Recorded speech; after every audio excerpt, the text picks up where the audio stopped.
The studio lights of the Kelly Clarkson Show glowed warm and golden, washing the stage in a calm, welcoming energy that usually made guests feel instantly at ease. The audience buzzed with excitement, whispering Teddy Swim's name like a shared secret as producers hurried behind the scenes. Teddy stood just off stage, rolling his shoulders, adjusting his rings, breathing deep. He was no stranger to stages or spotlights, but something about this appearance felt heavier than usual. His team had warned him the interview might touch sensitive topics: his rapid rise to fame, his past struggles, the pressure of being seen as the voice of healing for millions.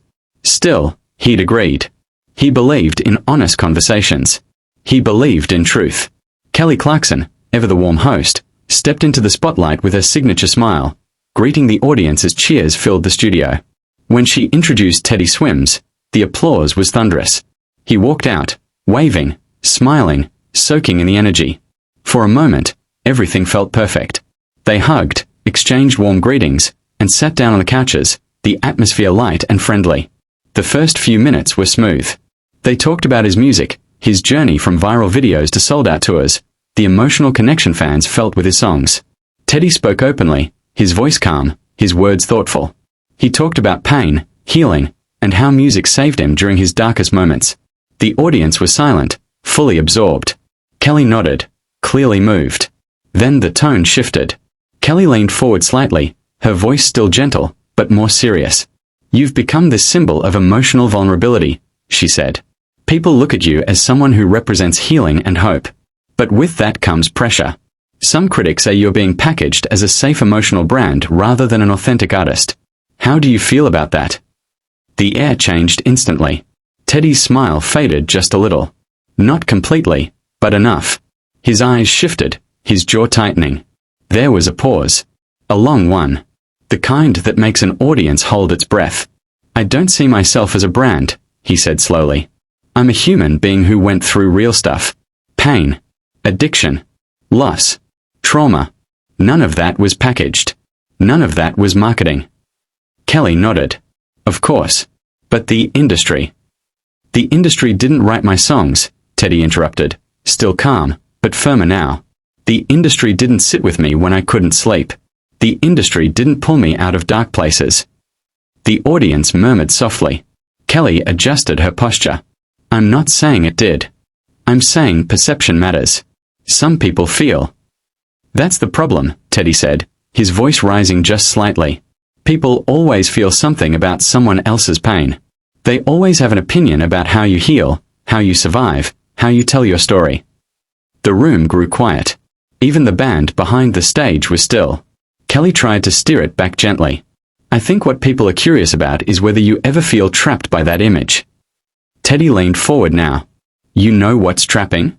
Being told your pain has to fit a narrative that's comfortable for other people." The words landed heavy. There was a shift in his body language, his shoulders tense, his hands clasped tightly together. His voice wasn't angry yet, but it carried weight. Real emotion. Unfiltered. "I didn't come from comfort," he continued. "I didn't come from safety. I didn't come from privilege. I came from chaos. I came from survival.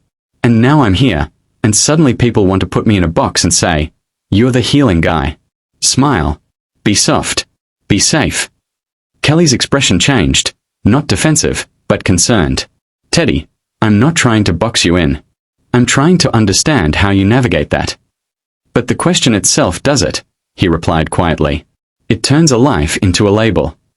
The audience was completely silent now. Producers behind the cameras exchanged nervous looks. Kelly took a breath. "Okay, let me ask this differently. Do you ever feel misunderstood?" Teddy let out a slow, shaky exhale. "Every day." There was a crack in his voice. "For years, nobody cared what I felt," he said. "Nobody cared what I went through.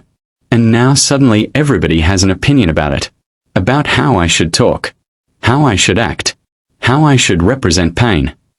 He shook his head. "I don't owe anyone a performance of healing," he said. "I don't owe anyone a version of myself that makes them comfortable." The words hung in the air like smoke. Kelly hesitated. "I hear you. I really do. But public life."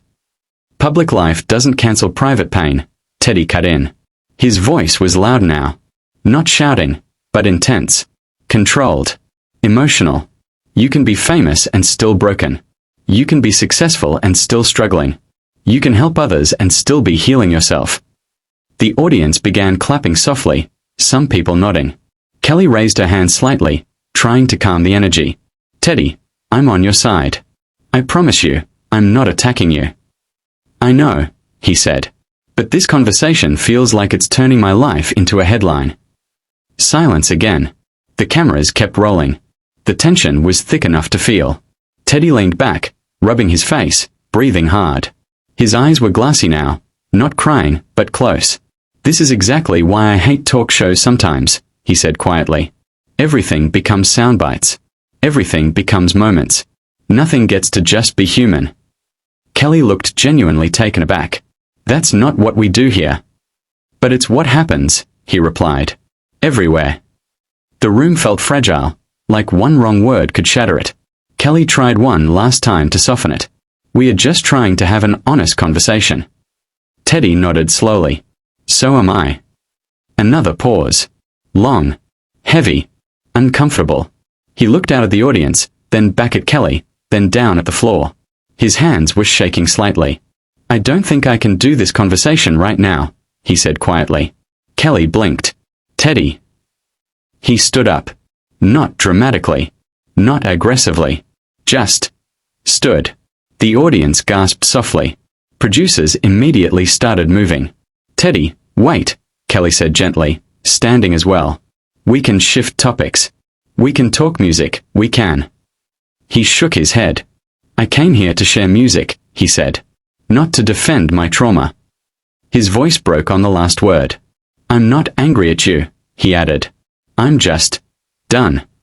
For a moment, it looked like he might sit back down. But then he picked up his jacket. The studio was dead silent. No music. No applause. No laughter. Just shock. Kelly took a step toward him.